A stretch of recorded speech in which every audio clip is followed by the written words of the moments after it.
En el año 2024, entrenar un solo modelo de inteligencia artificial requirió evaporar casi 700.000 litros de agua dulce Madre mía. y consumir cerca de 1.300 gigavatios hora de energía. O sea, para ponerlo en perspectiva, es la misma cantidad de electricidad que utilizarían cientos de hogares durante todo un año. Es una barbaridad, sí. Y todo esto dedicado exclusivamente a enseñar a una red de servidores a predecir la siguiente palabra en una frase. Es de locos. Totalmente. Es una cifra que rompe por completo esa especie de ilusión óptica de que la tecnología vive en un lugar etéreo, llamado la nube, ¿sabes? Claro, la famosa nube, que de nube no tiene nada. Exacto. La computación avanzada tiene una huella física, una huella industrial masiva en el planeta. Y ese coste de recursos es el primer indicador de que no estamos ante una simple actualización de software. Sí, sí, sí. Y esa magnitud, de hecho, es la base de nuestra inmersión a fondo de hoy. Tenemos sobre la mesa un material exhaustivo, un libro de Harvard Business Review de 2024 que disecciona la inteligencia artificial generativa. Ajá. Y la misión de hoy no es debatir cómo usar estas herramientas para redactar correos electrónicos un poco más rápido, que eso ya está muy visto. Ya, desde luego. El objetivo es analizar por qué los expertos definen esto como el cambio más drástico en la estructura de costes de la producción de información desde la invención de la imprenta. Así que, vale, vamos a desempacar esto, porque compararlo con la imprenta de Gutenberg, son palabras mayores. Lo fascinante aquí es que la comparación se sostiene bastante bien cuando miramos la economía subyacente. A ver, la imprenta resolvió un cuello de botella logístico, digamos. Claro, el de la distribución. Eso es. Democratizó y desplomó el coste de distribuir información. Antes, copiar un manuscrito a mano te tomaba meses y después, con la imprenta, pasaron a ser horas. Ya. Pero la inteligencia artificial generativa hace algo mucho más profundo. Ataca directamente el coste de crear la información en primer lugar. O sea, la ideación en sí misma. Exactamente. Históricamente, producir, un fragmento de código informático complejo o un análisis legal o un diseño requería capital humano súper especializado. Semanas de trabajo, presupuestos enormes. Sí, horas hombre, básicamente. Claro. Y ahí, el coste marginal de esa creación intelectual está cayendo prácticamente a cero. Porque durante décadas el software ha funcionado mediante los típicos menús desplegables. Sí, el famoso archivo, editar, ver. Exacto. Entras a un programa y tienes tu barra de herramientas con botones fijos. O sea, es un entorno de restricciones totales. Si el programador de turno no incluyó un botón para lo que necesitas hacer, Estás atascado. totalmente atascado. Esa acción es imposible. Claro. Es que el diseño tradicional obligaba al ser humano a aprender el idioma de la máquina. El usuario tiene que traducir su necesidad, por muy compleja que sea, a los comandos rígidos que el sistema le permite usar. Ajá. La gran revolución de la IA generativa es que la máquina finalmente ha aprendido nuestro idioma, el idioma humano. Es un cambio de paradigma brutal. Lo es. La interfaz pasa de ser un laberinto de botones incomprensibles a un simple cuadro de texto en blanco. A partir de una instrucción en lenguaje natural, el sistema genera el código o la solución en milisegundos. A mí me gusta compararlo con pasar de una máquina expendedora a interactuar con un conserje de un hotel de lujo, ¿sabes? Me gusta la analogía. A ver, cuéntame. Pues mira, en la máquina expendedora tienes que tener el cambio exacto, pulsar, C4 y rezar para que caiga la bolsa de patatas sin quedarse enganchada en el muelle. Sí. Y las opciones son las que hay en el cristal, no hay más. Exacto, es un escaparate cerrado. Pero con un conserje, una persona llega y solo le dice, oye, tengo hambre, pero soy alérgico a los frutos secos y mi vuelo sale en 1 hora. Ajá. Y el conserje desaparece y vuelve con la comida perfecta. La persona no necesita saber a qué restaurantes llamó o cómo consiguió la mesa, simplemente obtiene el resultado. Esa metáfora ilustra a la perfección lo que en el análisis denominan la expansión del viaje del cliente. Es exactamente eso. Ya.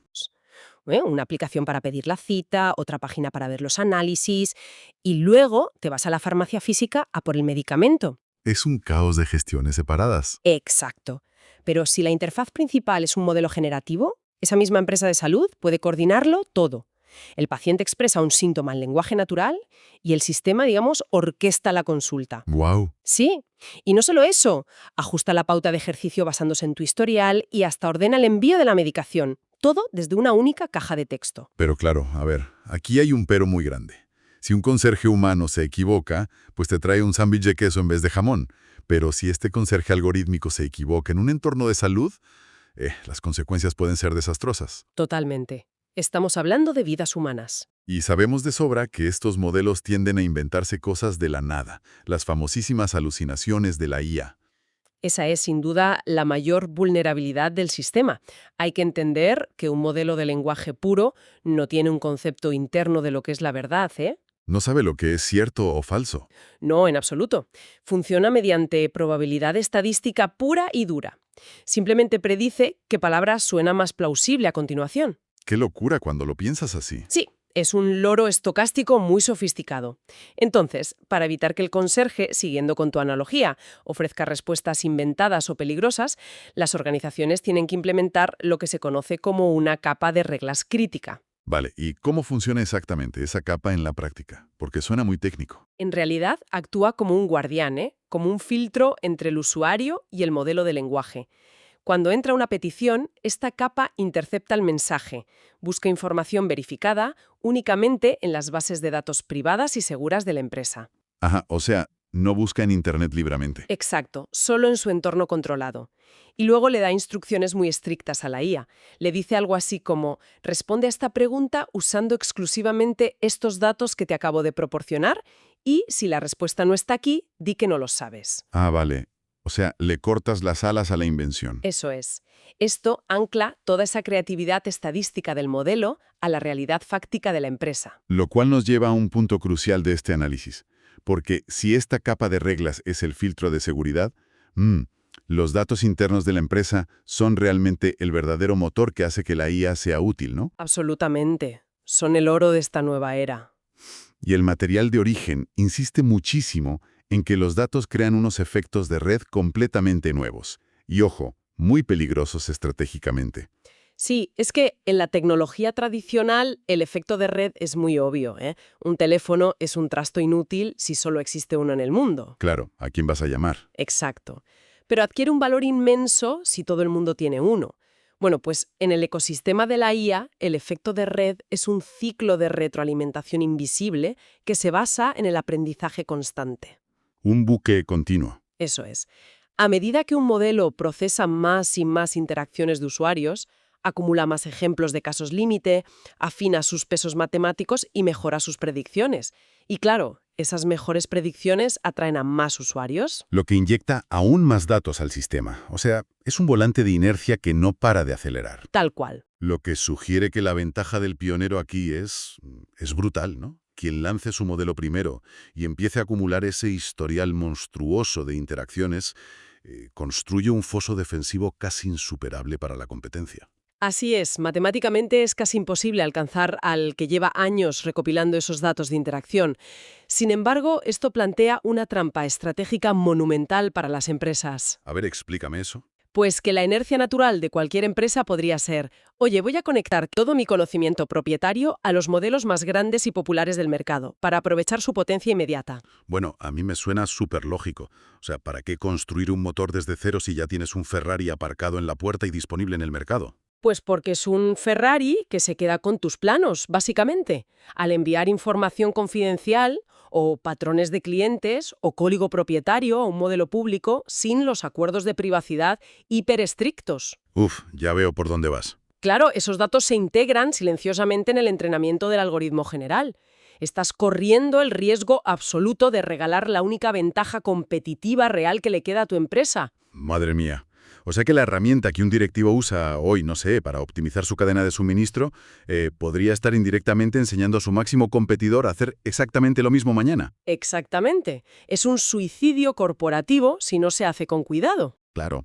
Es que si compartir datos puede dinamitar la ventaja de una empresa, y si un filtro mal configurado puede provocar una alucinación pública vergonzosa, queda clarísimo que esta tecnología no se puede desplegar a lo loco en todos los departamentos a la vez. Sería un error catastrófico, sí. Entonces, ¿cuál es la brújula? O sea, ¿cómo decide una organización dónde sí y dónde no aplicar todo esto?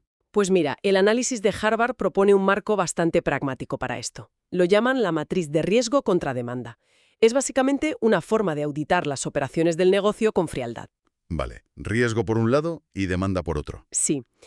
La demanda mide la frecuencia y el volumen de una tarea concreta, mientras que el riesgo evalúa el daño, ya sea reputacional, financiero o legal, si la IA comete un error y genera información incorrecta. Vale, pues si aplicamos esa matriz, imagino que el punto de partida más evidente para cualquier organización sería irse directos al cuadrante de alta demanda pero bajo riesgo, ¿no? Exacto. O sea, tareas tediosas, de muchísimo volumen, pero donde si te equivocas, pues oye, el error es inofensivo. Ahí es donde reside el retorno de inversión más rápido y seguro. Estamos hablando de cosas como sintetizar informes internos de cientos de páginas, redactar los primeros borradores de campañas de marketing o generar lluvia de ideas para el diseño de un producto nuevo. Claro, porque si el modelo ahí te genera un texto promocional con un tono ligeramente inadecuado o raro, Un supervisor humano lo lee, lo detecta en 3 segundos, lo corrige y no hay ningún tipo de impacto negativo en el mundo real. Pero el ahorro de tiempo y costes en esa estructura ha sido masivo. ya. Pero si nos movemos al cuadrante opuesto, al de alta demanda y alto riesgo, el panorama cambia drásticamente. Radicalmente, diría yo. Hablamos de tareas supercríticas. Automatizar, yo qué sé, diagnósticos médicos preliminares, o redactar cláusulas de contratos vinculantes entre multinacionales, o generar el código que controla sistemas financieros. Exacto. Son tareas de muchísimo volumen, claro que sí, pero donde literalmente una coma fuera de lugar puede costar millones de euros o incluso vidas humanas. Por eso, en ese cuadrante, la supervisión humana intensiva no es que sea opcional, es el requisito legal y fundamental. Las empresas no pueden tratar a la IA como si fuera un piloto automático en estos escenarios de alto riesgo. Tienen que tratarla como un copiloto, ¿no? Exacto, un copiloto súper capaz, pero inherentemente falible que necesita verificación constante y obsesiva. Vale. Y para completar la matriz, porque nos falta un trozo, hay que hablar de todas esas aplicaciones chorra, por así decirlo, que inundan las redes últimamente. Ay, sí, ya sé por dónde vas. Generadores automáticos de poemas sobre tu perro, biografías de LinkedIn escritas como si fueras un pirata del siglo XVIII, chistes corporativos. O sea, ¿dónde encaja todo este ruido? Pues entran de lleno en el cuadrante de baja demanda y la recomendación estratégica del libro es clarísima al respecto. Evitarlos a nivel empresarial por completo. Tajante. Sí. A ver, aunque demuestran lo increíblemente flexible que es el modelo a nivel lingüístico, las salidas puramente subjetivas o de mero entretenimiento rara vez resuelvan problemas de negocio reales y que sean escalables. O sea que hacer el pirata en LinkedIn no mejora los márgenes de beneficios. Exacto. La subjetividad es muy difícil de alinear con objetivos concretos de una empresa y destinar recursos técnicos y humanos a funciones lúdicas diluye muchísimo el enfoque organizativo. En resumen, que el arte sintético no paga las nóminas. Tal cual. Ahora bien, para que ese modelo de alto riesgo sea capaz de redactar un contrato complejo o de sugerir un código informático sin fallos, primero tuvo que aprender a hacerlo. Ah, claro. Y esa es la caja de Pandora. Y la forma en que aprendió nos obliga a mirar bajo la alfombra de toda esta industria. Porque todo ese conocimiento maravilloso proviene de raspar silenciosamente bases de datos públicas, foros inmensos, bibliotecas enteras y galerías de imágenes protegidas con derechos de autor. Es el epicentro de un debate legal e histórico sin precedentes. La forma en que funcionan estos sistemas requiere procesar volúmenes inimaginables de datos para construir una cosa que los ingenieros llaman el espacio latente. Espera, hagamos una pausa aquí, porque ese concepto técnico es clave para entender el problema legal. ¿Qué es exactamente el espacio latente, pero sin entrar en matemáticas muy densas? Vale, a ver. Pensemos en el espacio latente como un mapa tridimensional infinito. El modelo no guarda las fotos o los textos originales en una carpetita oculta en el disco duro, ¿vale? Vale, no es un copia y pega literal. No. En su lugar, analiza millones de ejemplos y asigna coordenadas matemáticas a los conceptos. Aprende que el concepto perro está muy cerca del concepto gato, porque ambos son mascotas. Ajá. Lejísimos del concepto, no sé, satélite espacial. Entonces, cuando el usuario pide una imagen o un texto nuevo, el modelo navega por este mapa matemático gigantesco y fusiona esas coordenadas para generar algo que parece totalmente nuevo. Pero que en el fondo está estadísticamente basado en todo lo que se tragó y digirió previamente. Exactamente. Ese es el truco. Y el problema fundamental, claro, es que gran parte de lo que digirió para construir ese mapa mágico tenía dueños, tenía derechos de autor. El material menciona casos que ya están en los tribunales ahora mismo, como la grandísima demanda de Getty Images por el uso no autorizado de su inmenso catálogo visual. Sí, y no es la única. Claro. O la demanda colectiva de Andersen contra Stability AI. Hay artistas que afirman, y oye, con bastante lógica si me preguntas, que estas megacorporaciones han construido máquinas multimillonarias extrayendo el trabajo de toda su vida, sin compensación ni permiso alguno. Es un choque frontal y brutal entre el avance tecnológico y la propiedad intelectual clásica. Y la defensa de las empresas de IA, bueno, suele ampararse en el concepto de uso justo. El famoso Fair Use estadounidense. Eso es.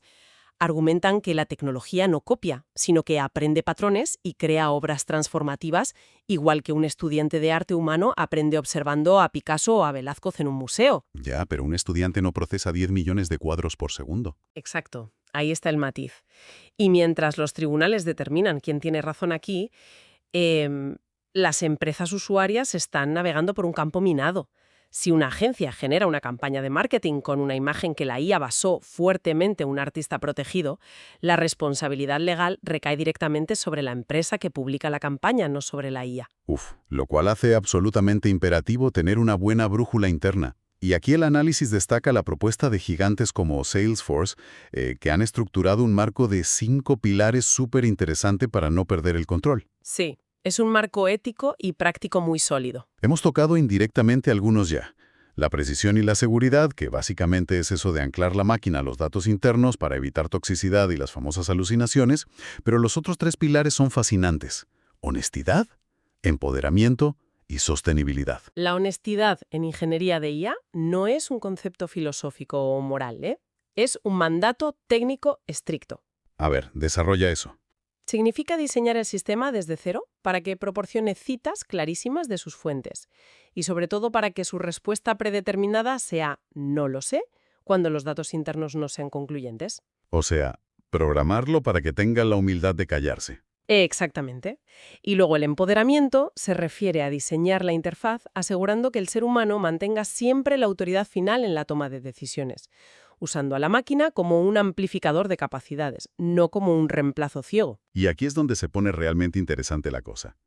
Porque el quinto pilar, la sostenibilidad, nos devuelve de golpe a la estadística terrible con la que abrimos al principio. Los 700.000 litros de agua. Esos mismos.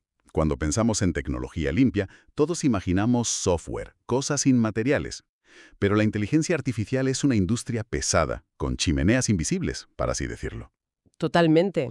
Si consumes millones de litros de agua dulce y gigavatios de energía para crear respuestas a correos de 3 líneas, la sostenibilidad no es una simple cuestión de relaciones públicas para quedar bien. Es un límite físico infranqueable al crecimiento de la propia IA.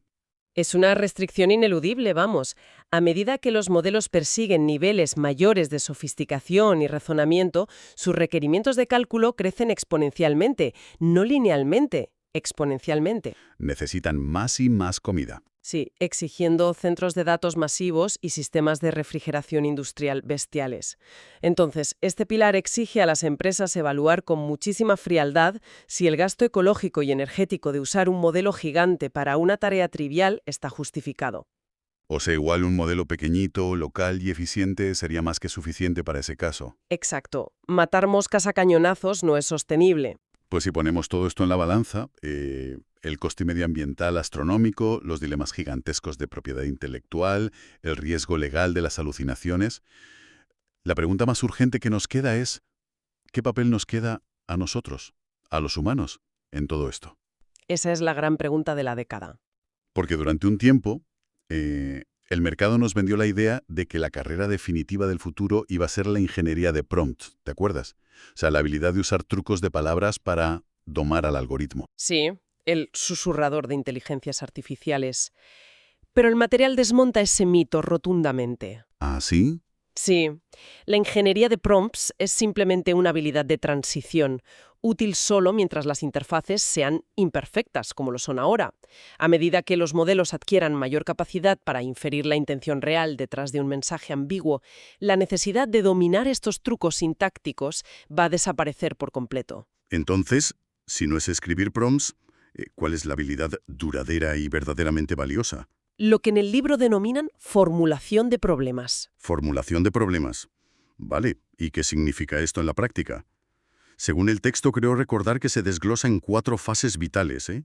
Diagnóstico, descomposición, reencuadre y diseño de restricciones. Exacto. Diagnosticar, bueno, es usar técnicas como los clásicos 5 porqués para encontrar la causa raíz de un problema, antes de pedirle nada a la máquina, ¿no? Eso es. Antes de teclear, pensar. Y descomponer es agarrar un desafío inmenso, inabarcable, y trocearlo en partes manejables. Pero el reencuadre o reframing me parece sin duda el concepto más poderoso de los 4.